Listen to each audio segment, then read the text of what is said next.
Assalamualaikum warahmatullahi wabarakatuh. Kali ini kita belajar KD 3.7, yaitu perbandingan trigonometri pada segitiga siku-siku.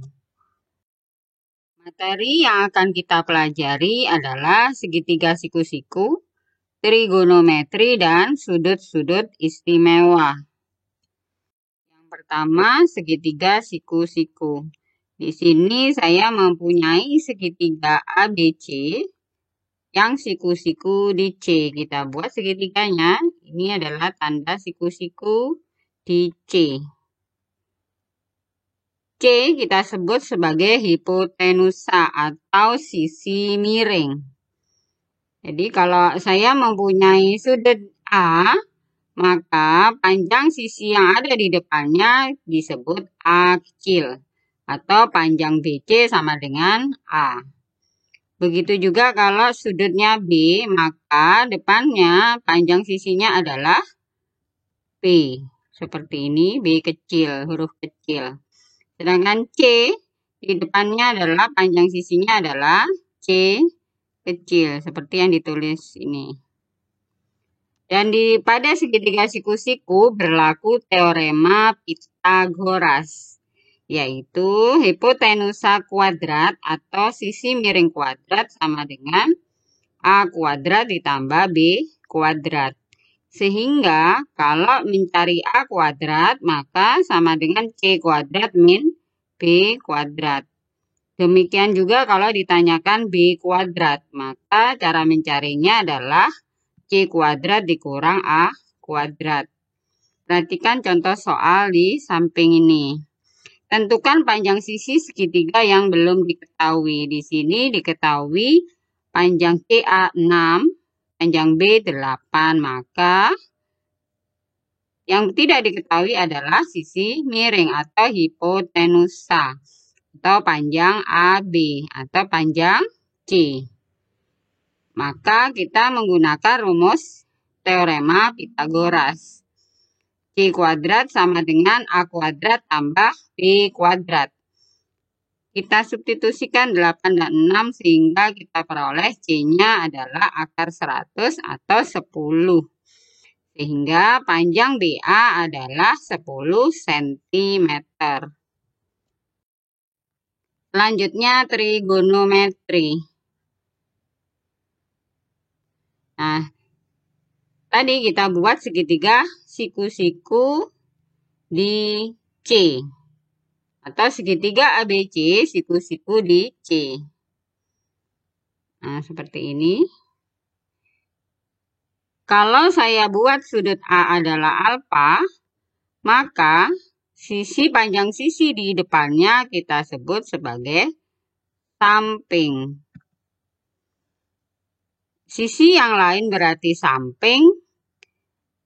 Sisi di depan siku-siku adalah sisi miring. Jadi sisi miring atau hipotenusa adalah di depan sudut siku-siku. Cara mencarinya, kalau ada sin alfa, sin berarti caranya mengingat demi. Depan miring, depan per miring. Cos sami, samping miring. Tangan desa, di depan samping. Seperti ini menulisnya, sin alfa itu berarti demi. Berarti depan per miring atau BC dibagi AB. Cos alfa adalah sami, samping per miring atau AC dibagi AB. Tangan alfa atau desa, depan per samping, maka BC per AC. Kosekan alfa adalah seper sin alfa. Sekan alfa adalah seper cos alfa. Kotangan alfa sama dengan 1 per tangan alfa. Latihan soal 1. Perhatikan gambar di bawah ini. Saya mempunyai gambar segitiga ABC dengan siku-siku di C. Panjang AC 3 cm, panjang BC 4 cm. Tentukan sin A, cos A, dan tangan A. Langkah yang pertama, tentukan panjang sisi yang lain yang belum diketahui panjangnya, yaitu di sini C. C adalah sisi miring, maka gunakan teorema Pythagoras. Seperti ini sehingga kita peroleh C-nya 5. Sin alfa, ini artinya alfanya dari sini karena kita mau mencari sin A, maka kita misalkan sin alfa. Sin alfa berarti sin berarti depan per miring. Berarti BC per AB atau 4 per 5. Cos alfa berarti samping, sampingnya 3, miringnya 5, maka 3 per 5. Tangen alfa adalah desa de depan per samping, maka 4 per 3. Latihan soal 2. Diketahui sin A sama dengan 5 per 13. Tentukan nilai dari cos A dan tangen A. Di sini kita misalkan saja A-nya adalah alfa. Berarti depannya adalah 5. Miringnya 13, berarti sampingnya belum diketahui. Maka setelah digambar segitiganya, langkah keduanya tentukan panjang sisi yang lain, artinya panjang AC. Karena AC bukan sisi miring, maka kita peroleh dari 13 kuadrat dikurang 5 kuadrat sesuai teorema Pythagoras. Sehingga kita dapatkan AC-nya 12. Langkah yang ketiga, tentukan nilai trigonometrinya yang ditanyakan, yaitu cos alfa. Cos yaitu sami. Sami berarti samping per miring, berarti 12 per 13. Tangen alfa adalah desa depan samping, maka depannya 5, sampingnya 12, maka 5 per 12. Sekarang sudut-sudut istimewa. Sudut-sudut istimewa, tadi kita ingatkan kembali, demi itu artinya sin, depan miring. Sami itu artinya cos. Desa, depan samping, artinya tangan. Sekarang perhatikan segitiga yang pertama. Itu adalah segitiga ABC, siku-siku di C. Kalau saya buat sudut A ini adalah 30, panjangnya 1, BC, sudut B 60 derajat. Kenapa? Karena di satu segitiga totalnya sudut harus 180. Ini saya misalnya 2, ini akar 3. Maka sin 30 adalah depan per miring. Maka 1 per 2. Sin 60 berarti depannya B. Depannya 60 adalah akar 3. Maka akar 3 per 2. Atau ditulis setengah akar 3. Cos 30. Cos 30 berarti samping per miring. 30 sampingnya adalah akar 3, maka akar 3 per 2. Atau boleh ditulis setengah akar 3. Cos 60. Depan sudut 60 adalah akar 3. Berarti sampingnya adalah 1, maka 1 per 2. Tangen 30. Tangen berarti depan per samping, maka depan 30 adalah 1, sampingnya akar 3, maka 1 per akar 3. Dirasionalkan menjadi 1/3 akar 3. Tangen 60, artinya depannya 60 adalah akar 3, berarti depan akar 3, sampingnya adalah 1, maka diperoleh akar 3. Sekarang perhatikan segitiga yang kedua. Sudut A 45 derajat, sudut B 45 derajat. Artinya kalau boleh ambil salah satu. Jadi sin 45 misalnya saya ambil sudut A. Maka depannya 1, miringnya akar 2. Kita rasionalkan menjadi setengah akar 2. Cos 45.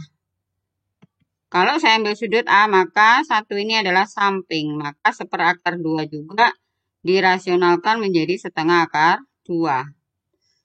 Tangen 45. Depan 1, samping 1. Maka jawabannya tangen 45 adalah 1. Ini /adalah tabel sudut-sudut istimewa. Bahwa sin 0 nilainya adalah 0. Sin 30 derajat 1/2. Sin 45 derajat 1/2 akar 2. Sin 60 derajat 1/2 akar 3. Sin 91. Cos 0 derajat 1. Cos 30 derajat 1/2 akar 3. Cos 45 derajat 1/2 akar 2. Cos 60 derajat 1/2. Cos 90 0. Silakan dihafalkan sudut-sudut istimewa ini. Untuk tangen itu adalah sin per cos. Jadi boleh yang kalian hafalkan hanya sin dan cos, silakan. Tetapi kita harus tahu bahwa tangen itu adalah sin per cos. Jadi bisa kita turunkan dari sin per cos. Nah, jadi seperti ini sin alfa per cos alfa. Nah, jadi misalnya tangen 0 derajat. Berarti kita ambil dari 0 dibagi 1 adalah 0. Tangen 30 berarti setengah dibagi 1/2 akar 3, yaitu 1/3. Kalau dirasionalkan 1/3 akar 3. Tangen 45 berarti 1/2 akar 2 dibagi 1/2 akar 2, yaitu 1. Tangen 60 derajat berarti 1/2 akar 3 dibagi 1/2, maka akar 3. Tangen 90 berarti 1 dibagi 0, maka tidak terdefinisi atau tak hingga. Tetapi boleh juga kalian hafalkan sin, cos, dan tangennya. Nah, di sini grafik fungsi trigonometri bisa kita hafalkan dari sini juga. Grafik sin Y sama dengan sin X. Nah, di sini berarti cara bacanya sin 0 adalah 0. Sin 91. Nah, kita tarik garis ke sini. Nah, 1. Sin pi atau sin 180 itu 0. Sin 270 atau 3/2 pi itu min 1. Sin 2pi atau sin 360 0. Jadi kalau sin mulainya dari 0. Sedangkan cos ini adalah grafik fungsi cos. Kita perhatikan kalau sin X minimal min 1, maksimum 1. Cos X juga begitu, minimum min 1, maksimum 1. Cos 0 itu nilainya 1. Cos 90 itu 0. Cos 180 itu min 1. Cos 270 itu 0. Cos 360 itu 1. Kemudian untuk tangen maksimumnya tidak terhingga, minimumnya juga tak terhingga. Di sini tangen 0 di 0. Tangen 45 tadi 1, seperti yang kita peroleh di tabel sebelumnya. Tangen 90 tadi tidak terhingga, maka tidak memotong. Tangen 180 0. Nih. Tangen 270 tak terhingga. Tangen 360 0. Jadi kalau kita bisa mengingat grafik ini, maka kita bisa hafal. Sekarang perbandingan trigonometri. Diketahui segitiga ABC siku-siku di B. Makanya saya buat gambarnya siku-siku di B seperti ini. Panjang AC 8 akar 3. Dan sudut yang dibentuk CAB 30 derajat. Cara melihatnya sudutnya ada di mana? Kita lihat yang di tengah. Huruf yang tengah adalah A. Maka 30 derajat ada di sudut A. Yang ditanya adalah panjang BC. Berarti sudut depan. depan dari A. Nah, sekarang langkah pertama gambar segitiganya sudah. Langkah kedua memilih sin cos tangan. Kita perhatikan tadi yang ditanya adalah depan, bagian depan sudut A. Maka kita mulainya dari sin 30. Karena demi depan per miring. Berarti sin 30 sama dengan BC per AC. Kalau sudah kita kalikan silang berarti 8 akar 3 bagi 2. Maka panjang BC 4 akar 3 cm. Selamat belajar. Terima kasih. Assalamualaikum warahmatullahi wabarakatuh.